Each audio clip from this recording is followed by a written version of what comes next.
Hello, I'm Dr. Denise Zeynep-Leuenberger. And I'm Christopher McMillan. We're here to talk to you here at BSU about stakeholders assessment and SWOT analysis tied to our strategic planning process. We're going to do a quick overview with you and share some of our insights as we engage in stakeholder analysis and SWOT analysis with our community. The first thing we want to talk to you about is why stakeholder inclusion is important. Chris, when you're looking at strategic planning, what are some of the things that you think we need to think about in terms of the importance of the stakeholder process?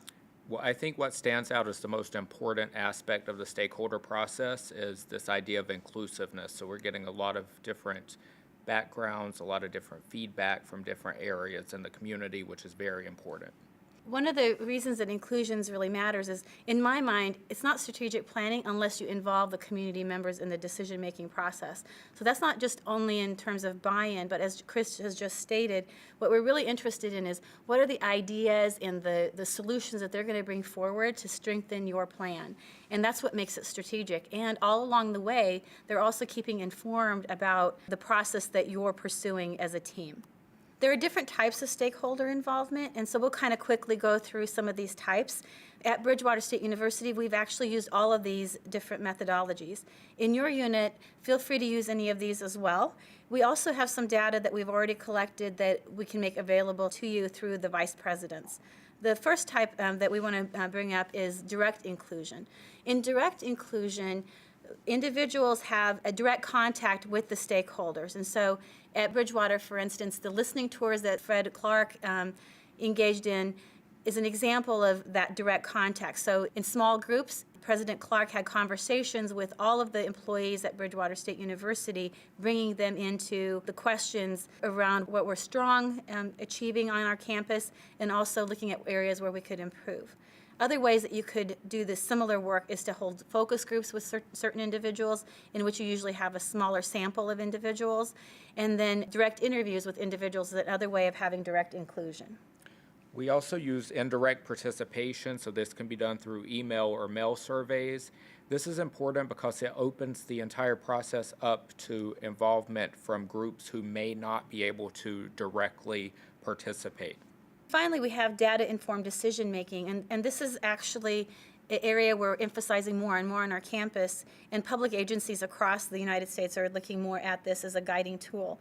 And in this particular type of process, we look at macro-level data to help us make decisions. And so the best example of that is how we pay attention to graduation rates or enrollment rates on our campus. And so it's not really a narrative about one individual student, but about how the data, when aggregated, might tell stories that we might not see elsewhere. And so that's a step to stakeholder involvement. I wanted to kind of go over what we've already done in case you're interested in having access to some of the data that we've already collected. I already mentioned a listening tour, so I won't go over that piece, but we also did a student success micro-survey. What we did was we asked students to self-define how they saw student success, and that data is available through our Division of Student Success and Diversity, and we found some really interesting patterns for both graduate and undergraduate students. For instance, outside of just the ties to employment, students had a lot of areas in which they really were interested in student success improvements, like having community relationships or civic engagement as an area of focus. Next, we did the SWOT analysis of all faculty, librarians, and staff, and I'm going to go over that in more detail in just a minute, so we'll move forward. Data streams is the method that we're using to bring in the macro level work on our campus, and Michael Young is in charge of managing a lot of the information tied to data streams, bringing forth large levels of aggregated data to help us with our decision making. Finally, individual units also have different ways of involving their own data in the decision-making process. So your own division, college, department, program may already have data that they're collecting that they want to include, or we could help individuals create their own tools to bring in additional data. So we'll talk a little bit about the SWOT analysis piece as well, and we're going to go over it very lightly. What we really want to emphasize here is we just want to share with you the type of questions we asked during our SWOT analysis. This is the electronic survey of all of our faculty, librarians, and employees on our campus. So SWOT analysis stands for strengths, weaknesses, opportunities, and threats. And what I wanted to talk about briefly with Chris's help is this idea of internal versus external data. And so one of the things that's really important is that we have both types of data to help us with decision making.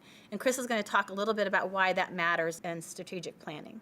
So it's important in strategic planning to do a SWOT analysis and also look at not just internal factors, but external factors and groups, because there could be people or parts of the organization that are more in tune to the community around Bridgewater or to external threats and opportunities that others involved in a strategic planning process may not be aware of. So it kind of adds this extra layer of involvement and gives us a greater opportunity to identify external threats as well as strengths that we otherwise would not be aware of.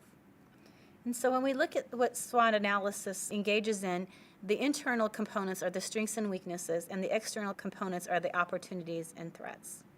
I'm not going to go over these in detail. You can look at these yourself, but what we did was we wanted to include for you both the internal and external questions that we asked through those surveys. And you'll see two versions here.